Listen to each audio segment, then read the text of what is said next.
이제 우리 신앙을 고백하면서 수요일 아침 새벽 기도회를 시작하겠습니다. 나는 전능하신 아버지 하나님, 천지의 창조주를 믿습니다. 나는 그의 유일하신 아들, 우리 주 예수 그리스도를 믿습니다. 그는 성령으로 잉태되어 동정녀 마리아에게서 나시고 본디오 빌라도에게 고난을 받아 십자가에 못 박혀 죽으시고 장사된 지 사흘 만에 죽은 자 가운데서 다시 살아나셨으며 하늘에 오르시어 전능하신 아버지 하나님 우편에 앉아 계시다가 거기로부터 살아있는 자와 죽은 자를 심판하러 오십니다. 나는 성령을 믿으며 거룩한 공교회와 성도의 교제와 죄를 용서받는 것과 몸의 부활과 영생을 믿습니다. 아멘. 우리 찬송 151장 함께 합니다.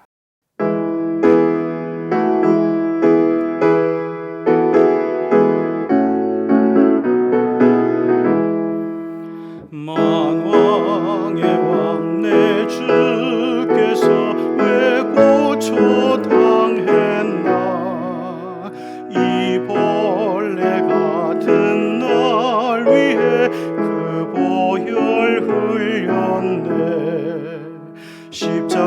십자가 내가 처음 볼 때에 나의 맘에 큰 고통 사라져 오늘 믿고서 내 눈 밝았네. 참 내 기쁨 영원하도다. 주 십자가 못 박힘은 속죄함 아닌가. 그 긍휼함과 그 은혜 말할 수 없도다. 십자가 내가 처음 볼 때에 나의 맘에 큰 고통 사라져 오늘 믿고서 내 눈 밝았네. 참 내 기쁨 영원하도다. 늘 울어도 그 큰 은혜 다 갚을 수 없네. 나 주님께 몸 바쳐서 주의 일 힘쓰리. 십자가 내가 처음 볼 때에 나의 맘에 큰 고통 사라져 오늘 믿고서 내 눈 밝았네. 참 내 기쁨 영원하도다. 자비로우신 하나님 아버지, 우리가 하나님 안에서 평강을 얻고 은혜를 입고 그리고 소망을 바라보지만, 그런데 우리가 환경에 그리고 세상에 우리의 시선을 두게 될 때 우리는 나도 모르게 불평이 나오고 실망이 나오고 그리고 탄식이 나오고 그리고 의심 어린 불신앙의 모습들이 많이 나오게 됩니다. 주변의 상황을 보면은 하나님 아버지, 우리가 마음 놓을 곳 별로 없지만, 웃을 일 별로 없고 평안도 별로 없지만, 그러나 이전에 우리 믿음의 사람들, 우리 믿음의 선배들의 삶도 이와 똑같았고, 그런 가운데서도 그들은 우리 주님에게 집중하는 가운데서 눈을 들어서 하늘의 별을 바라보듯이 우리 주님의 보좌를 바라보면서 힘을 얻고 용기를 얻고 긍정의 생각과 또한 은혜를 가졌던 것을 기억합니다. 우리도 그 길을 따를 수 있도록 도와주셔서 하나님, 몸이 아파도 뜻대로 일이 잘 풀리지 않는 것이 있어도, 자녀들에게 장애물이 있어도, 그리고 하나님, 우리 믿음 생활하는 가운데서 답답함과 힘든 점이 있어도 이 나라와 그리고 아버지 하나님 세계 정세 속에서, 그리고 여전히 맹위를 떨치고 있는 코로나 속에서 우리의 마음이 불편하고 안심되지 못하는 것이 있어도 여전히 주님을 바라보는 가운데서 힘과 은혜와 감동과 기쁨과 소망을 회복해 나가는 우리 믿음의 사람들이 다 되게 하여 주옵소서. 예수님의 이름으로 기도드리옵나이다. 아멘. 자, 오늘 우리에게 주신 하나님의 말씀, 마태복음 18장 21절에서 35절의 말씀입니다. 마태복음 18장 21절에서 35절 말씀, 저와 여러분이 같이 봉독합니다. 그때 베드로가 나와 이르되 주여, 형제가 내게 죄를 범하면 몇 번이나 용서하여 주리이까? 7번까지 하오리이까?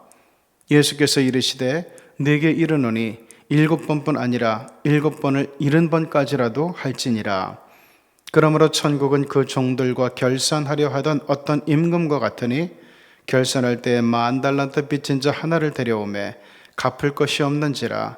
주인이 명하여 그 몸과 아내와 자식들과 모든 소유를 다 팔아 갚게 하라 하니 그 종이 엎드려 절하며 이르되 내게 참으소서 다 갚으리이다 하거늘 그 종의 주인이 불쌍히 여겨 놓아 보내며 그 빚을 탕감하여 주었더니 그 종이 나가서 자기에게 100데나리온 온 빚진 동료 한 사람을 만나 붙들어 목을 잡고 이르되 빚을 갚으라 하매 그 동료가 엎드려 간구하여 이르되 나에게 참아주소서 갚으리이다 하되 허락하지 아니하고 이에 가서 그가 빚을 갚도록 옥에 가두거늘 그 동료들이 그것을 보고 몹시 딱하게 여겨 주인에게 가서 그 일을 다 알리니 이에 주인이 그를 불러다가 말하되 악한 종아, 내가 빌기에 내가 내 빚을 전부 탕감하여 주었거늘 내가 너를 불쌍히 여김과 같이 너도 내 동료를 불쌍히 여김이 마땅하지 아니하냐 하고 주인이 노하여 그 빚을 다 갚도록 그를 옥졸들에게 넘기니라.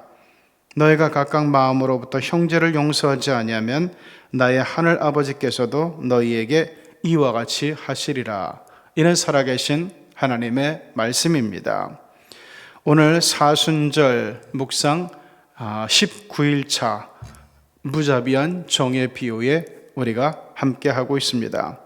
오늘 본문의 말씀 마태복음 18장 21절에서 35절의 말씀, 이것은 우리가 너무나 잘 아는 비유죠. 자, 여기서 베드로가 나와서 예수님께 이런 말을 하죠. 주님, 형제가 내게 죄를 범하면 몇 번이나 용서해 줄까요? 7번이면 될까요? 히브리 사람들에게 7번이라는 것은 완전수예요. 그래서 7번을 용서한다는 의미는 충분히 용서했다, 충분히 관대와 자비함을 베풀었다, 이런 뜻입니다. 자, 이렇게 하면서 베드로는 예수님으로부터 칭찬을 들을 것을 기대하고 있었을 거예요. 자, 그런데 예수님께서 이렇게 얘기합니다. 7번뿐 아니라 7번을 70번까지라도 해줘라. 490번, 수를 세면 그렇겠지만, 그러나 이것은 계산의 의미가 아니죠. 내가, 하나님께서 너를 긍휼히 여겨서 너의 죄와 허물을 다 용서해 주고, 그리고 너를 대신해서 대신 십자가의 형벌과 고난을 다 짊어지고 대신 죽어준 것처럼 너도 그런 마음을 가지고 너희 형제들을 대해줘라. 애정의 마음을 가지고, 관대한 마음을 가지고 용서하고 사랑하고 품어주면서 어떻게 해서든지 그가 하나님의 품으로 오게 하고 우리 복음에 대해서 관심을 갖게 만들고 하나님의 마음을 기쁘시게 하는 그런 사람이 되어라. 이것이 예수님께서 베드로에게 오늘 말씀을 대하는 우리들에게 주시는 말씀입니다.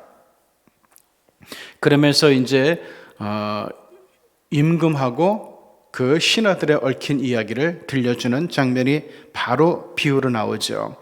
23절부터 보면은 이건 또 이제 천국의 비유예요. 천국은 그 종들과 결산을 하는 어떤 임금과 같다. 결산할 때 10,000달란트 빚진 자 하나를 데려왔다라는 구절이 있어요.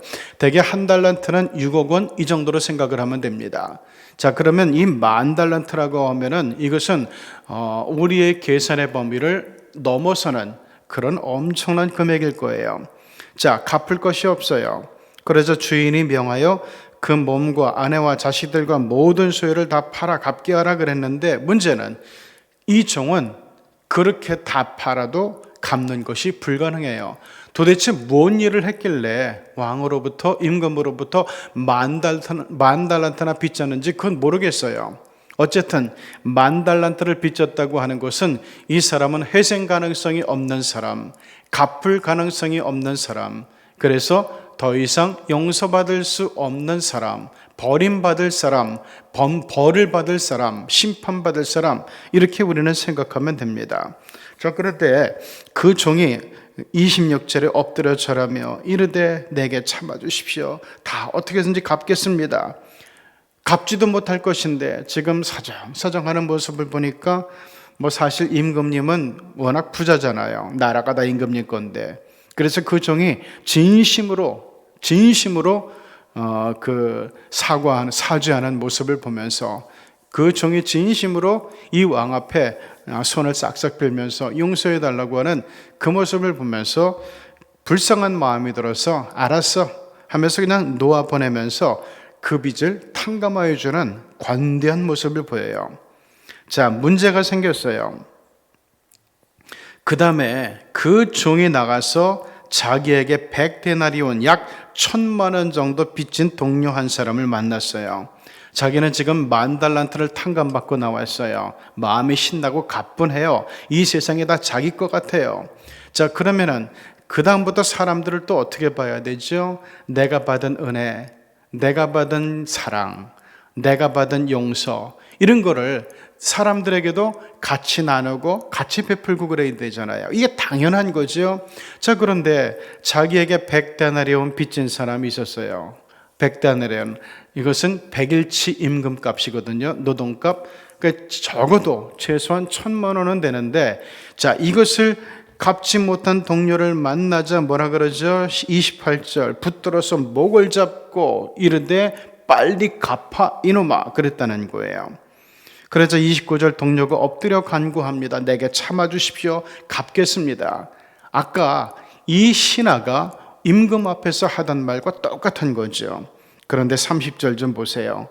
그 신하는 허락하지 않고 그가 빚을 갚을 때까지 옥에 가둬버렸다고 성경은 이야기합니다.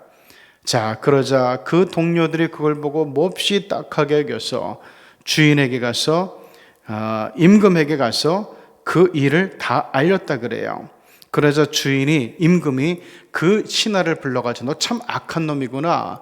내가 너한테 그렇게 다 용서해 줬는데, 내가 너를 그렇게 불쌍히 여겨줬는데 너도 똑같이 해야 되는 거 아니냐? 넌 참 못된 놈이다. 그러면서 너 10,000달란트 빚을 다 갚을 때까지 감옥에 가 있어. 이렇게 했어요. 그러면 죽을 때까지 그 감옥에서 나올 수가 없게 되는 거겠죠. 그러면서 35절에 예수님께서 하시고 싶은 말씀을 드디어 하세요. 너희가 각각 마음으로부터 형제를 용서하지 않으면 나의 하늘 아버지께서도 너희에게 이와 같이 할 것이라 라고 말씀을 합니다. 여러분, 용서라고 하는 것은 관대한 마음, 자비로운 마음, 그리고 불쌍히 여기는 마음이 없으면 할 수가 없어요. 그런데 우리가 작게 용서할 수 있는 것이 있고 크게 용서할 수 있는 것이 있는데, 내가 저것은 죽어도 용서 못해, 내가 저 사람을 죽어도 용서 못하겠어 라고 하는 마음이 들 때가 있고, 실제로 그렇게 미운 사람이 있죠. 자, 이럴 때 성경은 어떻게 얘기하는가 하면은 하늘의 임금, 하나님을 바라보라는 거죠.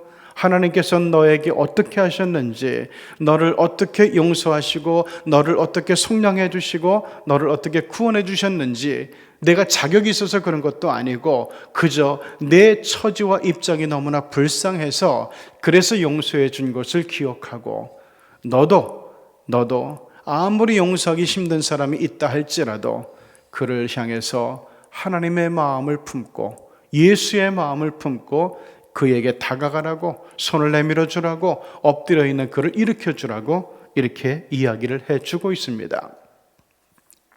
여러분, 여기서 중요한 것은 무조건 용서가 아니라 용서의 전제가 있다는 것을 알아야 돼요.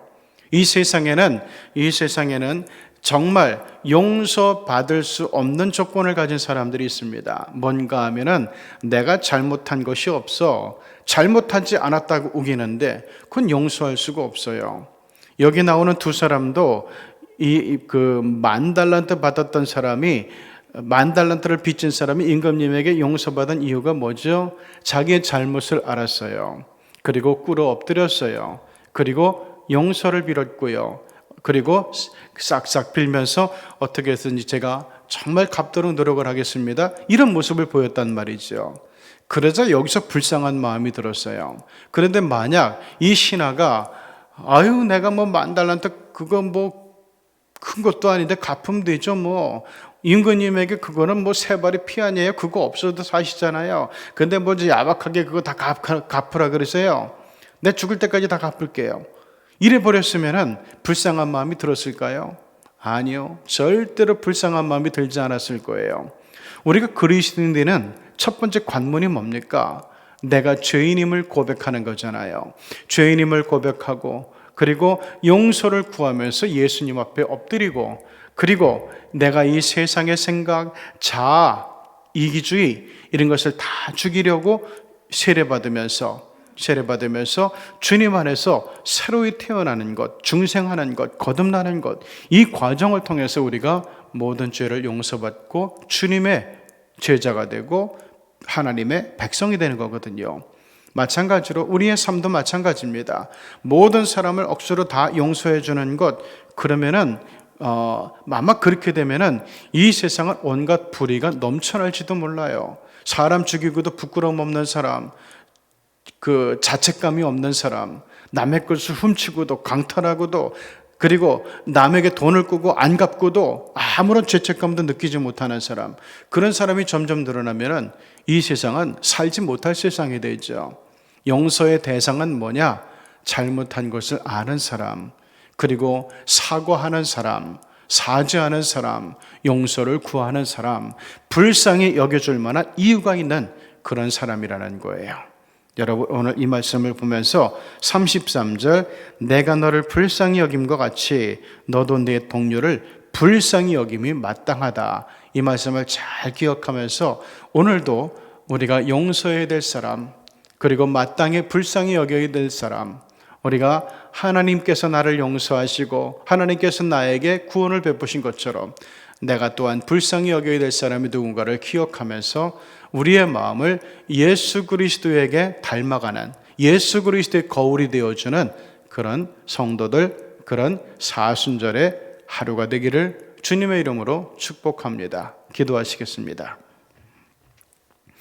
하나님 아버지, 우리가 하나님 앞에서 정직해지는 것, 우리 하나님 앞에서 솔직해지는 것, 우리가 하나님 앞에서 내 죄를 알고 내 죄가 얼마나 크고 무서운가를 알고 더러운가를 알고 하나님을 불편하게 하시는 것인가를 알고 하나님 앞에 죄를 고백하면서 용서를 구하면서 우리 하나님께서 주시는 자비와 은혜를 맛보는 것, 이것이 우리 예수 믿는 사람들에게, 우리 예수 믿는 사람들이 가는 신앙의 체계 속에서 정말로 중요한 보석과 같은 것, 보물과 같은 것임을 생각해 봅니다. 하나님, 오늘 말씀을 보면서 우리가 용서해야 될 사람, 우리에게 용서를 구하고 사과하고 사죄했는데 싹싹 빌기까지 했는데 내가 손해보는 것이 싫어서 내 재산, 내 마음, 내 입장, 이것이 손해보는 것이 싫어서 용서하지 못하는 사람이 있다면 하나님, 오늘 이 말씀 앞에서 우리의 생각을 접고 우리의 생각을 무너뜨리면서 주님의 뜻에 따르는 우리 모든 사순절의 성도들 되게 하여 주시옵소서. 예수님의 이름으로 기도드리옵나이다. 아멘. 이제 자유롭게 기도의 시간에 들어갑니다.